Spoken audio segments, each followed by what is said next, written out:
दिसंबर की वो हार कपाने वाली ठंडी रात थी। बारिश की बूंदें तप तप करके गाड़ी के छत पर गिर रही थी जब राजेश और प्रिया एक सुनसान रोड पर अपने दोस्त के घर पार्टी करने के लिए जा रहे थे। रेडियो पर धीमा धीमा संगीत बज रहा था। तभी अचानक से रेडियो पर गाने की जगह एक समाचार प्रसारित होने लगा। एक मानसिक रोगी आगरा के पागलखाने से भाग जाने के पश्चात आगरा पुलिस ने आज शाम को एक गंभीर चेतावनी जारी की है। कालू, जो कि एक हत्यारा है और अभी तक 6 लोगों का बेरहमी से कत्ल कर चुका है और 2 साल पहले पकड़ा गया था, शारीरिक रूप से मजबूत और बहुत ही खतरनाक बताया जा रहा है।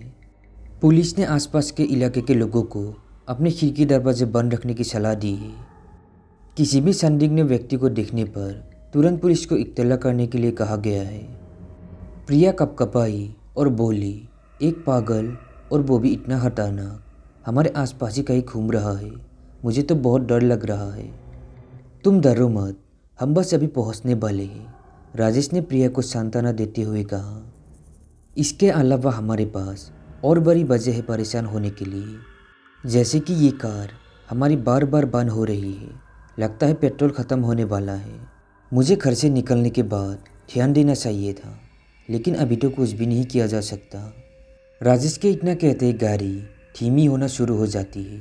राजेश एक्सीलेटर को ज़ोर से दबाता है, लेकिन कुछ असर नहीं होता। गाड़ी धीरे धीरे एकदम सुनसान सड़क के किनारे बारी से पेड़ के पास पहुंचने के बाद बंद हो जाती है। ढेर तेरी, अब हमें इस ठंडी रात में भीगते हुए पार्टी में पहुंचना होगा, लेकिन उसमें तो 1 घंटा लगेगा, प्रिया बोली। और मेरी ये पार्टी वाली ड्रेस और हाई हील पहने हुए इतना पैदल कैसे चल सकती हूँ? मेरी तो ड्रेस ही खराब हो जाएगी। तभी राजेश ने कहा, तो तुम इधर गाड़ी में ही रुको, मैं बाहर जाके आसपास किसी का घर है तो देखता हूँ। मैं अपने दोस्तों को टेलीफोन करके इधर आने के लिए बोलता हूँ। लेकिन तुम वो रेडियो वाली बात भूल गई क्या? वो पागल इधर ही कहीं घूम रहा है। तुम मुझे ऐसे अकेले छोड़ के नहीं जा सकते। तुम ऐसा करो कि गाड़ी के पीछे की सीट पर छिप जाओ, सारे दरवाजे लॉक कर लो और ज़मीन पर लेट जाना। तुम किसी को भी दिखाई नहीं दोगी। जब मैं वापस आऊँगा और 2-3 बार थपथपाऊँगा तो तुम उठना और दरवाज़ा खोलना। ये कहकर राजेश गाड़ी से बाहर निकल गया और अंधेरे में कहीं गुम हो गया। प्रिया ने जल्दी से सारे दरवाजे बंद किए और जल्दी से पीछे की सीट पर नीचे की तरफ छिप गई। वो राजेश का इंतज़ार करने लगी। वो काफ़ी डरी और सहमी हुई सी लग रही थी। तभी अचानक प्रिया को कुछ अजीब सी आवाज़ आने लगी, जैसे कोई किसी चीज़ को खरोच रहा है। ऐसा लग रहा था कि ये आवाज़ गाड़ी की छत से आ रही है।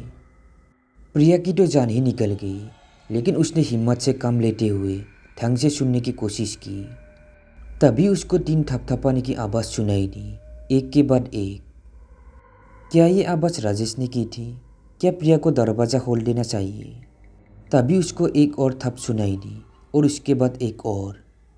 ये पक्का राजेश नहीं था, ये कोई और था या कोई जंगली जानवर।